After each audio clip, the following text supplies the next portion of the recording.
Football is a funny sport, right? I mean, what went down today was nothing short of a heart attack.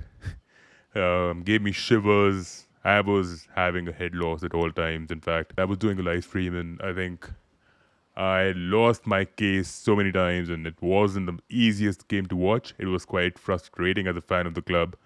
Um, but yeah, I'm really happy with the fact that we have secured 4 out of 4 wins in the opener of the league, and that's something massive. I think the reason why we are able to pull off these so-called lucky wins in a way is because of the mentality, right? At least we get 2 clean sheets. We had 2 clean sheets in the last 2 fixtures against Burnley, Arsenal, conceded a couple of goals against Newcastle.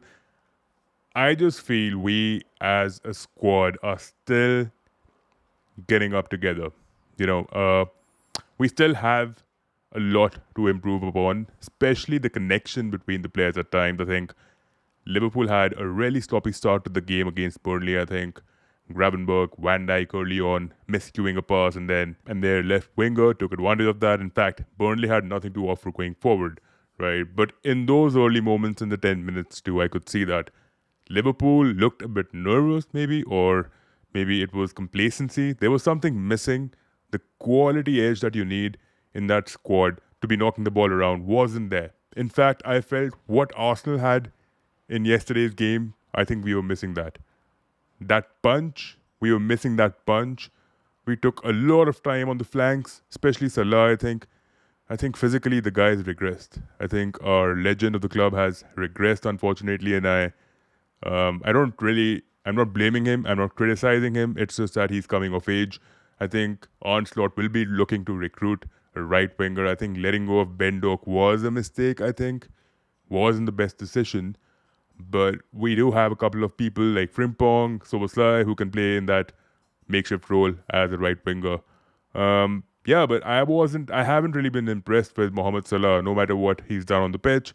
Uh, he's been blanking. He's still managed to secure 2 goals and an assist, but not able to replicate a good form, unlike what he did in the earlier stages of last season. I think that's a little concerning coming in from him. And this is just an honest opinion about him, right? There's no need to get extremely emotional about it.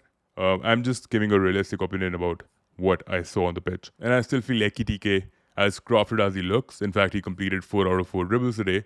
I still felt in phases where we needed that Isak type player in the box, he wasn't there. His positioning was off at times, couldn't find that space to get into those small gaps and try to manipulate that situation, trying to leverage the most out of the crosses being spammed in the box. I think we had an endless number of crosses. I think the maximum we've had in the last couple of seasons, in fact. And I remember the time under Jurgen Klopp, there was a season where Firmino was blanking in 7 games on the go. Salah, Mane couldn't get a goal. We drew 6 or 7 fixtures on the go. And we basically hit a blip at that time of the season. Now it's sure you can bring it down to individual brilliance. Last game against Arsenal, Soboslai smacked a brilliant dead ball situation. Yeah, sure, we got a penalty, which was a fair call. Salah smacked that one into. First 2 games again, we got exposed on the high line. In fact, even today, one of the poorest teams in the league right now, who are on the verge of getting relegated, I think. Mostly they might get relegated. Still, they were opening us up. McAllister did not look up to full match fitness, and it was a little surprising to see that he came on the pitch. He started the game for us. And thank God for Leslie not breaking his ankle. I think that should have been a red card. I think he got away with a yellow, but he did secure a second yellow. Fair call on that too.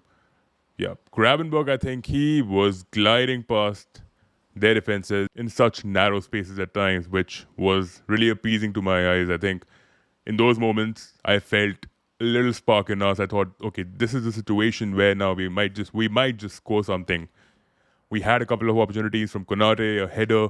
In fact, we had 27 shots, out of which we had around 19 right-footed, 7 left-footed, and then around 1 or 2 headers. And yeah, we had a couple of crosses too. Like, this was a proper low block situation that we had to unlock.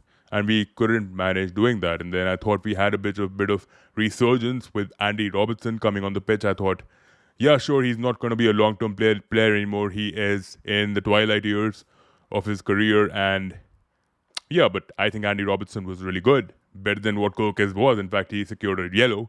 In fact, he considered a yellow pretty early on with that dive. I don't know what was he thinking. There is VAR keeping an eye on you. There is video surveillancing at all times. There are many referees. There are linesmen keeping an eye out. So, what were you thinking in that situation? Kirkes, I feel, needs to start acting with some maturity. Like there needs to be some level of responsibility amongst these new players, right? And I'm hoping that we get to see Isak, maybe play a few minutes in the Champions League, maybe start the game for all you care. Because I do feel that Ekitike does lack that number 9 spark at times. Like to beat a low block, you need someone who's aerially dominating, and you would need a figure like Isak doing that. You can recall that time when Anthony Gordon was connecting well with those crosses and Isak was retrieving those with beautiful headers. He's converted some massive goals for Newcastle, right? Um, so yeah, overall, I think we are still learning, we are still adapting because of the new regimen, new squad. Onslaught Onslaught has done miraculously well. I think some of his man management has been brilliant, right? Giving opportunities and giving minutes to Chiesa, even though he's been a bit disgruntled as of late.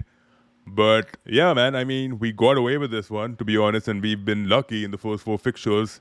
I would say a tad bit lucky. But yeah, I mean, we should high time that we start performing on a consistent basis, right? In the next couple of fixtures. Now, I'm not expecting a dominating per 90 performance. Maybe a few transitions, right? A few open plays with a lot of conviction, a lot of quality, what Arsenal were offering, what Chelsea were offering. There were attacking phases in some teams that I felt were doing better than what we could do, right? But yeah, you know what? I'm really happy about the wins. I don't look happy, but I am happy. I'm just gutted. I'm just like pretty drained out because of the frustrating watch I had in the morning. Yeah, I had a head loss, and despite the win, I was quite happy after the win. But looking at, when you start hearing people out on social media, it just you lose your shit at times. But hey, you know what? If you're new to the channel, please do not forget to like, subscribe, and do let me know what do you think about my analysis.